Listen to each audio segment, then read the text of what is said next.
Alright, hello everybody. Today I'm going to talk about Star Wars The Last Jedi because I, like many of you, have a friend that likes to watch Star Wars movies, and he was like, hey, do you want to watch this? And I was like, sure, why not? So, spoiler alert, I am going to be dropping all kinds of spoilers here, so if you haven't seen the movie yet, you should probably avoid this video. And actually, spoiler alert, if you have seen the movie, and you like it, you should probably avoid this video, because I'm going to spoil it. Because initially, I liked it a lot. For the first 10 minutes after I left the theater, I was just basking in this glow. I was like, oh, wow, that was great. Oh, there's lots of action, and the characters seemed like kind of like warm and relatable for the most part, and the acting was great from Luke. Oh, that was a good Star Wars movie. They made another good Star Wars movie. Well, thank goodness. And then it didn't last. Unfortunately, I started to think about it a little more, and the door opened and the pieces started to pile up, and yeah, there's some major problems with this. And the reason I'm telling you, it's not because I want you to hate Star Wars. Like, I don't really care what your opinion of Star Wars is. If you enjoyed it, good for you. But I feel like there were some major missteps with the story and how they handled the storyline. And for anyone out there that's interested in making their own comics or eventually whatever, I want you to understand how even the big people can sometimes really screw up a story at the fundamental level. So I got a rant about it, and we can all do better going forward, hopefully. So my main problem with The Last Jedi is also my main problem from the first movie, but it got even worse. So at the end of the first movie, Kylo Ren was basically a huge loser. Excuse me. At the end... Are you laughing over there at my burps? You know it was. So Kylo Ren was a huge loser. At the end of the first movie, he was set up to be like essentially the most dangerous villain. He was the biggest bad guy. He was the dragon. He was the guy who, oh, if you run across him, you're in trouble. But it turns out that's only true if you're a computer screen, because he will beat the shit out of you if you're a computer screen. But guess how Kylo Ren got his ass kicked in the first movie? Some random chick that they pulled out of a sandbox. The first time she lays her fingers on a lightsaber, she beats the tar out of him. She beat him down. He was supposed to be like this Sith Lord trained by Luke Skywalker himself. And some random hick girl is like, what's this? Wow, it's shiny. And he's like, I'm gonna get you. And she's like, ha ha. So yeah, I'm sorry. If this guy can get his ass handed to him by some girl that's never even touched that kind of weapon before, he's not a threat. He's not very intimidating. He's not formidable. He's not a villain. So at the end of that first Star Wars movie, the series didn't really have a credible villain. So that was my big problem there, and I was like, oh, well, they can fix it. Maybe they can have Rey go evil. Maybe they can have Kylo Ren like go good and be redeemed. And so that's when I was going into this movie, I was hoping that they would fix it. And they did hang a lantern on the problem. They did have Darth Snopes. Every time I hear Snopes, I think Snopes.com, so that's his name. DarthSnopes.com was like, Kylo Ren, you're such a bitch. A random girl beat the shit out of you. And he's like, yeah. So as soon as they hung that lantern on it, I was like, oh, good. They recognize the problem. They're going to address it, and they're probably going to fix it. That's great. They recognized the problem, but they didn't fix it. In fact, they made it worse. In fact, they expanded the problem to encompass all of the Empire, or the First Order. Fuck that. All of the Empire. Like, let's start at the very beginning. The first scene is the rebels are trying to escape from their planetary base. They're trying to get their fleet into space to get away. And, there's Star Destroyers and this huge dreadnought spaceship there to stop them. But the Empire fails. Why does the Empire fail? Because some random guy makes a crank call to their flagship. And the general is a ginger retard. So, boom, the Empire fails. All it takes is a crank call, and the rebel fleet is safely in space. Okay, that doesn't make me very afraid of the Empire at this point. Granted, it was kind of funny. I did have some chuckles with the crank call, but yeah, there's still that problem where we don't really have villains that are to be taken seriously. So I'm thinking, oh, well, they're going to fix that, because now the Dreadnought is aiming those cannons right at the rebel fleet. Like, now we see that this is an enemy that is not to be trifled with. But then one X-Wing zooms in, pew, pew, pew, knocks all the lasers off, and then apparently it can't stop one X-Wing from doing that, this massive ship with all of these turbo lasers on it. And so then the rebels are like, hey, that's the biggest, baddest ship they have. Let's just destroy it. So they send some bombers over, they drop bombs on it. Boom! Dreadnought, gone. Bigger than a Star Destroyer. It's their biggest ship. And the rebels are just like, hey, what if we threw some bombs on it? Okay, it's gone. And yes, we had some random bombers that were from the rebels. They got blown up in the process. But I'm going to have a counter here, and I call it Real Good Guys Dead. And a real good guy is a character where we have a name and we have cared about them for longer than 3 minutes. Real Good Guys Dead, 0. So the rebels successfully got off the surface of the planet, and then this massive, dangerous Imperial army, the rebels look at the biggest, baddest ship in the whole part of it, and they're like, what if we just destroyed that? Poof! They do it. Okay, wow, let's be afraid of this empire? I don't think so. So then the rebel fleet jumps to hyperspace, but the bad guys have figured out how to track them through hyperspace, so poof, they appear right behind them. And that's the next big plot point is, if they can track us through hyperspace, how can we run? Because we can only make one more jump, and they'll just be right there, and then they'll destroy us. Fortunately for the good guys, even though the Imperial fleet is right there, they can't really hurt them. They can shoot lasers at them, but it's all for show because there's a ticking clock that says, no good guys are going to get hurt for at least 6 hours. You got a 6-hour window where those Star Destroyers, they just hang up there like big Christmas ornaments. So that's good. Again, it doesn't really make me that afraid of the Empire or their Star Destroyers if they can't really do anything. But so right now at this point, the rebels are trying to deal with this new plot point. We've got to get into that tracker that'll track us. And we've got to take it out so we can jump to safety. So that's the big thing that they try to do. And we'll go more into how they try to do that later, I guess. So the rebels try to destroy the tracker, and they fail. They don't do it. But it's still okay. Everyone is still fine, and they get away. Real good guys dead, 0. That's good. It's nice that they can fail to destroy the thing that we were told was critical, but it's actually not critical. That's convenient. So now throughout all of this, there is one villain that might be kind of formidable. It's definitely not the Ginger General. It's definitely not Kylo Ren. But the only other bad guy is Darth Snopes, darthsnopes.com. He seems pretty insightful. He seems kind of patient and manipulative and powerful. So darthsnopes.com, he might actually pose a challenge for the rebels. And he's immediately killed by Kylo Ren. Oops. Thanks, Kylo Ren. I mean, you're not really making any problems for the rebels, but it was awfully generous of you to take out the most dangerous Sith Lord that was in the story. That's great. And then Kylo Ren is like, we're not thinking about the past anymore, we're moving on. And something else that makes him sound like a total bitch, I forget. It's all kind of a random buzz at this point. It was an hour ago. A few hours ago, actually. But anyways, so Rey is not turned to the dark side. Kylo Ren is like, I got one of us for you. No, you want to join me? And she's like, nope. And then she just escapes. I forget how, but I think in the process, she might have gotten slightly grazed on one of her cheeks because, aesthetically, that's actually kind of pleasing if you put a little tiny bit of battle damage on the good guys. So, basically, the biggest, baddest Sith Lord gets taken out. Real good guys dead, 0. And also, Kylo and Rey, they fight over her lightsaber on the way out, and Kylo can't even hang on to that. Rey, it breaks, but she has all the pieces, so... Yeah, Kylo Ren sucks at tug of war, too. He sucks at everything. Apparently, he just can't stop losing. The only time he kills anybody is if it's a bad guy. Thanks, Kylo Ren. Cool. And then at that point, he also declares that he cares about her really deeply, but then he forgets about that for the rest of the film. Like, literally, he never thinks of her again. So it's like, hey, screenwriters, little hint, actions speak louder than words. Just because you make a character say it doesn't mean that you don't have to then show it's, real in the story.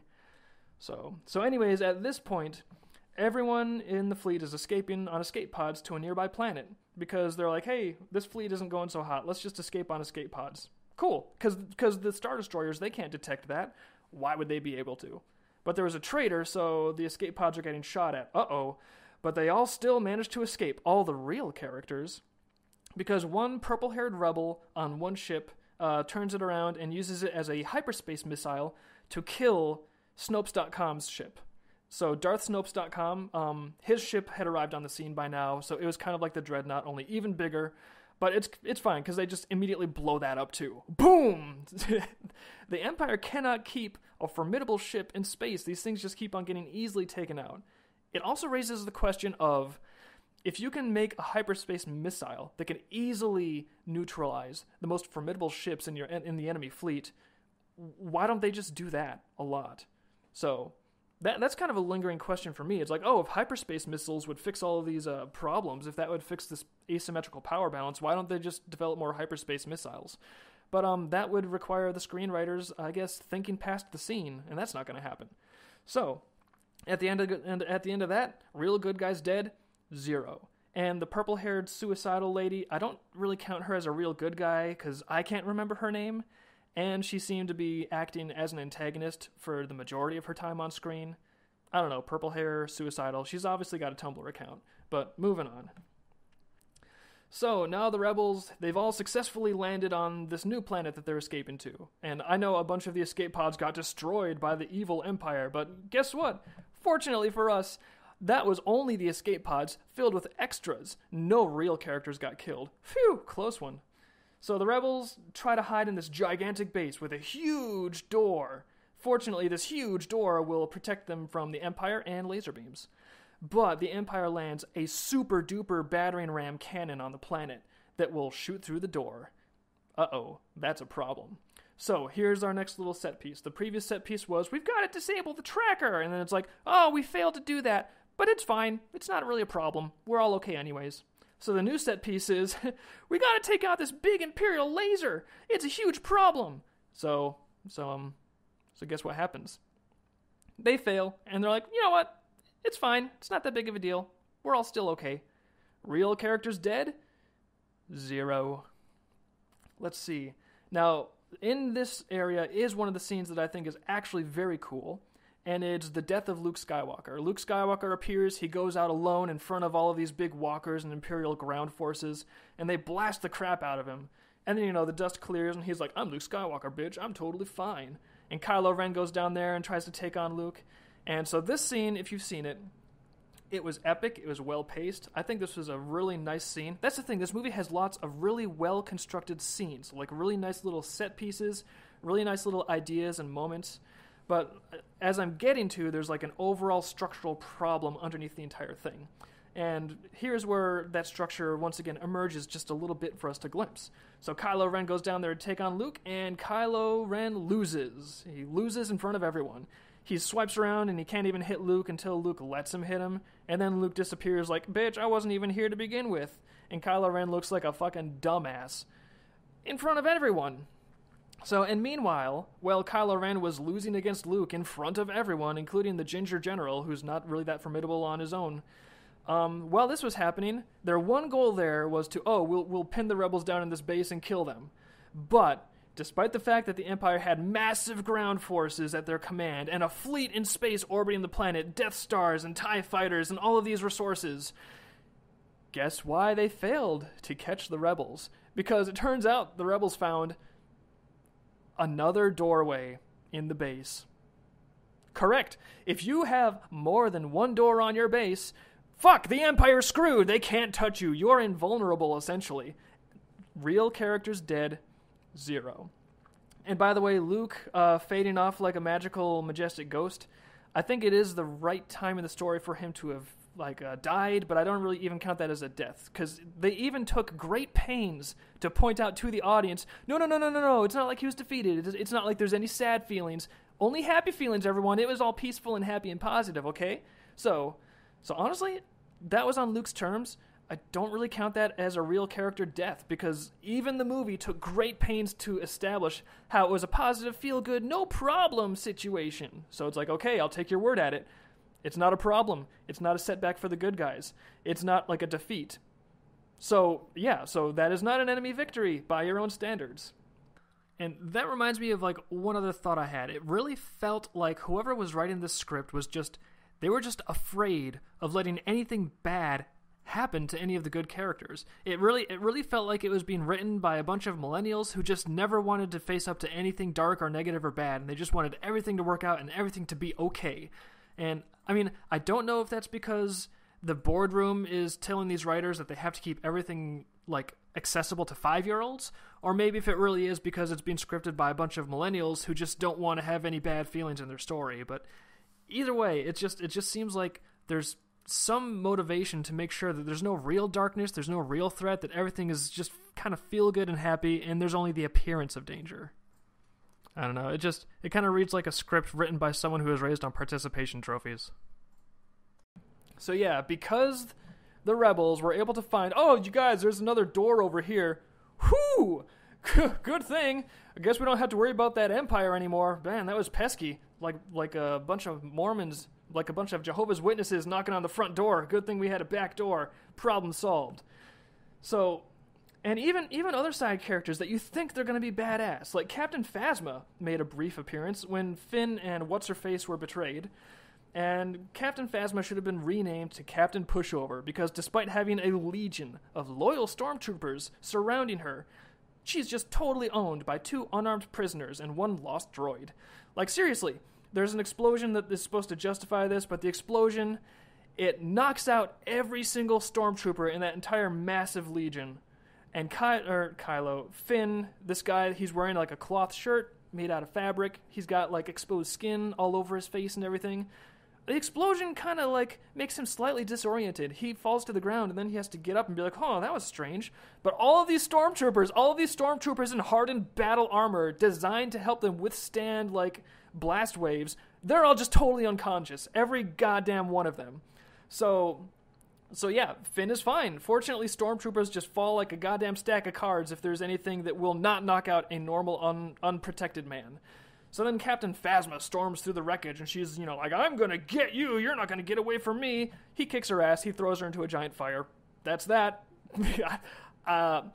Seriously, anyone watching a future movie, are you gonna feel a stab of fear when Captain Phasma strides onto the scene again? Because I know I'm not. Seriously, that was on her home turf. She had an army of people that had her back, and she just got thrown into a fire like a bitch. Captain Phasma is not a force to be feared. There are no villains in this movie. And that's what it all comes back to. That's what it kind of all boils down to is the bad guys are not formidable. They're not dangerous. There's no real darkness. There's no real threat.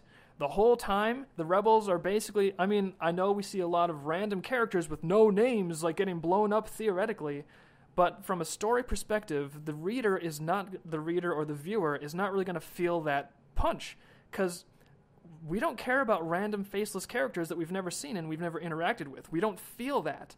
So you can kill off all the red shirts in the universe. You can kill off a planet's worth of them. But it doesn't really affect us. So no real characters even got hurt. Like, think about the contrast with The Empire Strikes Back. At the end of Empire Strikes Back, Luke got defeated. He was psychologically scarred by Darth Vader. He got his hand chopped off, then he got thrown down a bottomless pit screaming. And Han Solo was captured, like brutally frozen in carbonite and carted away to the highest bidder. And the rebellion was just still totally on the run the entire time. The bad guys had defeated them pretty much at every turn. And that was the end of The Empire Strikes Back. Like, we knew that the Empire was dangerous. They had taken out some of the greatest heroes in the films. And now it's like, what are we going to do? In the third movie, how could we possibly stand up to this force?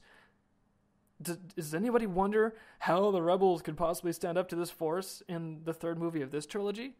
Seriously, this movie, the rebels just like, even when they fail at the supposedly critical objective that they have, they just wind up winning and being totally fine anyways. They win, and they win, and they win, and they win.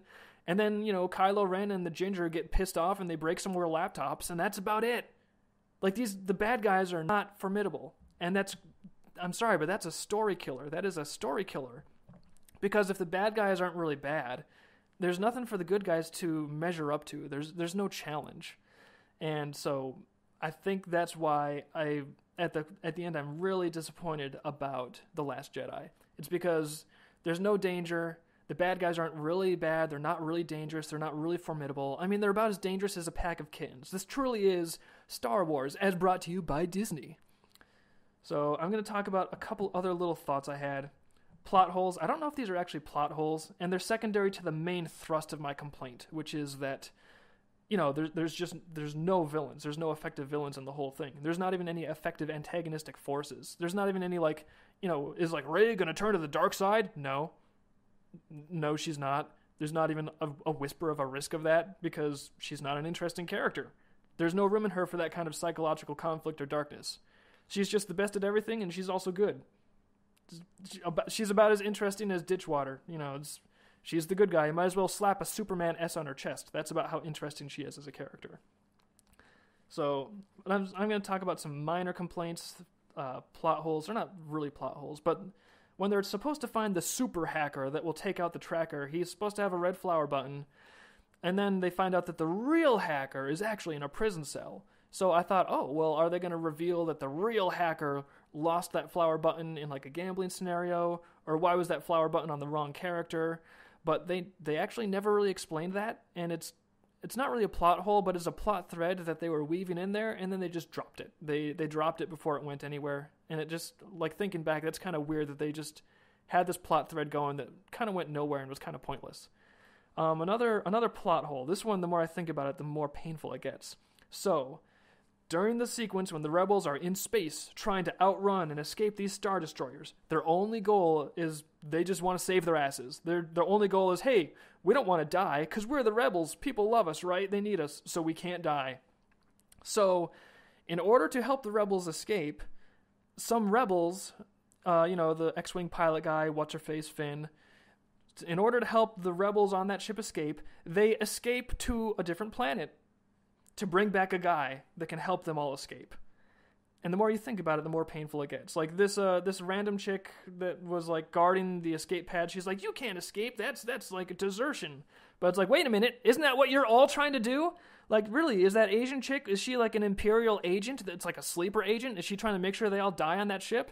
If they just took her out, seriously, even the way they have it structured in the movie, if everybody in those ships would have just gotten on their little escape pads that apparently have hyperspace capability, and apparently the Imperials cannot track them, and even if they could use their hyperspace tracker, they could only track one.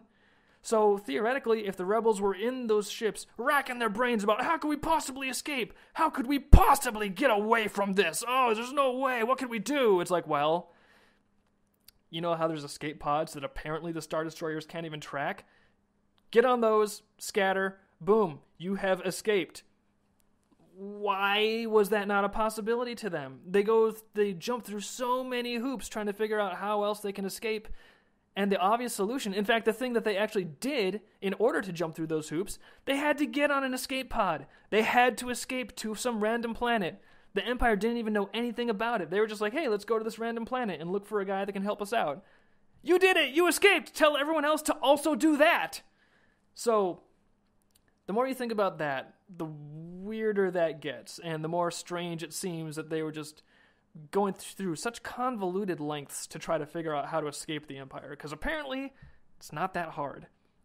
And that's another reason why that plot hole is, I think, relevant to me, because that goes back to the same thing where these villains have no bite. They've got no teeth, no claws, no competence, no intellect. There's nothing to them. They're basically just Wile E. Coyote. In this movie, the Empire's Wile E. Coyote running around, always failing at everything, and screaming and destroying laptops along the way.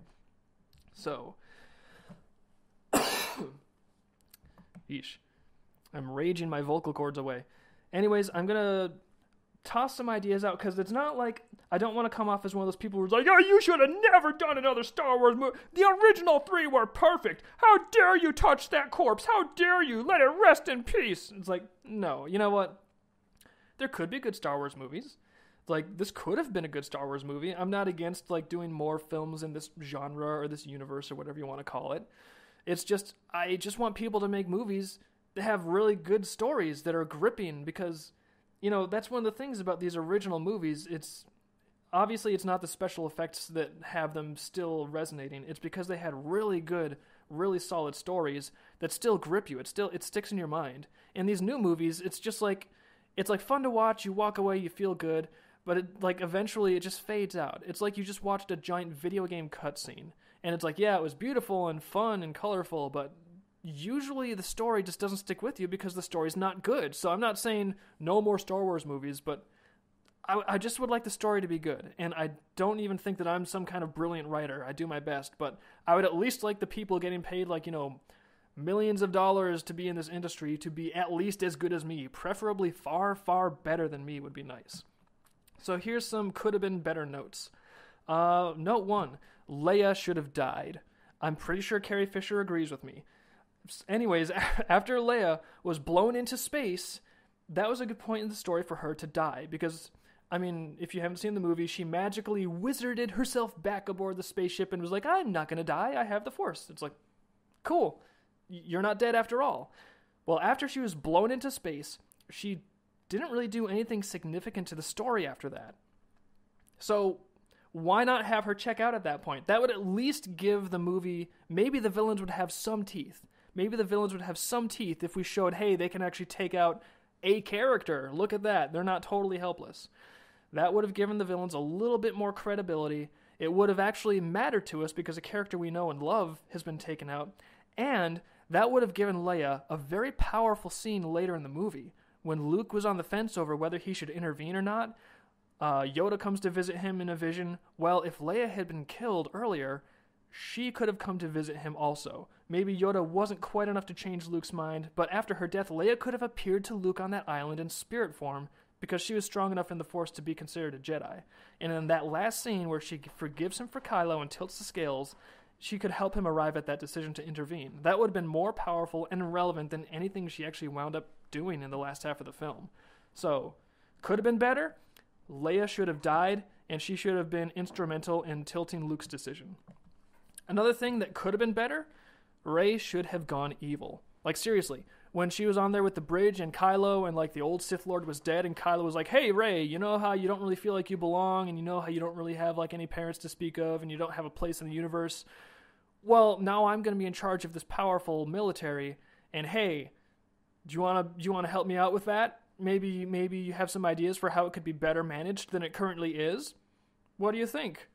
Also, dark side of the Force, you don't really seem afraid of it. You want to try it out? Like, it might have been interesting if maybe Rey was a little conflicted. Maybe she was a little tempted by this offer. Maybe she could have said something like, hey, you know what? I'll join you if you let those transports go. Stop firing on those transports, and then I'll join you. But I guess she didn't have to say that because she knew that all the transports with real characters were invulnerable anyways. But what if Rey had been tempted by the dark side? What if she, with her lost past and struggling with her place in the world, felt the allure of the dark side of the Force or saw potential in an alliance commanding the entire Imperial structure? That might have been interesting.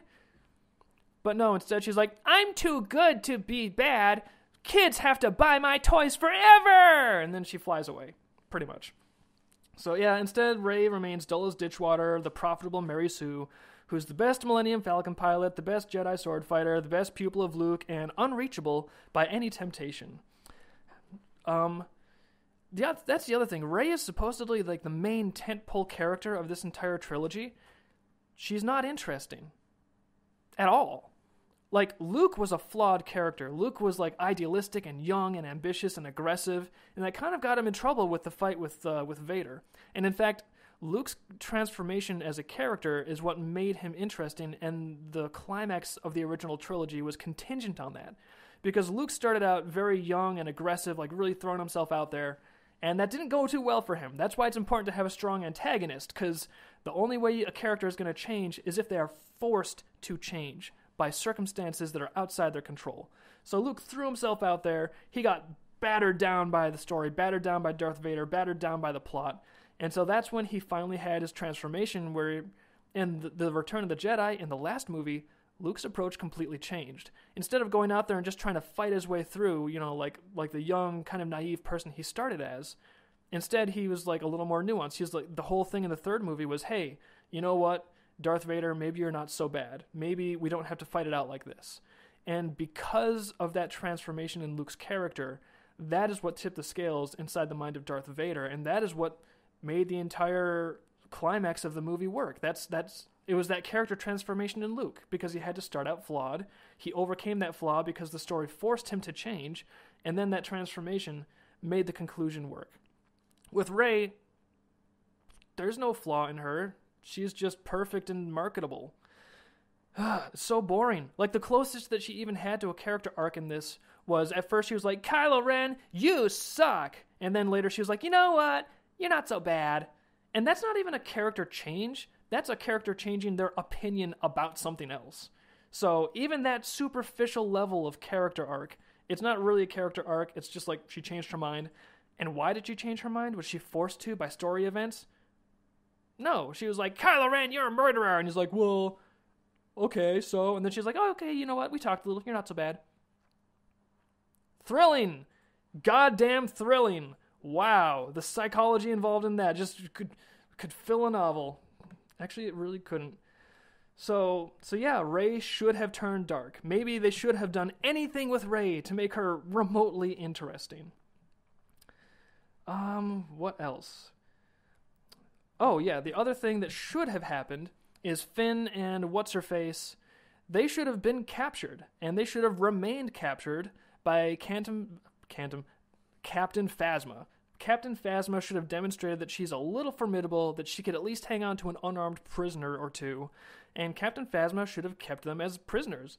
Then that would make the end of the story a little darker. Imagine the difference with the end of this movie. If the general, Princess Leia, she's been killed. If Rey has turned over to the dark side. Now every person that has strength in the Force, every Jedi appears to be on the dark side.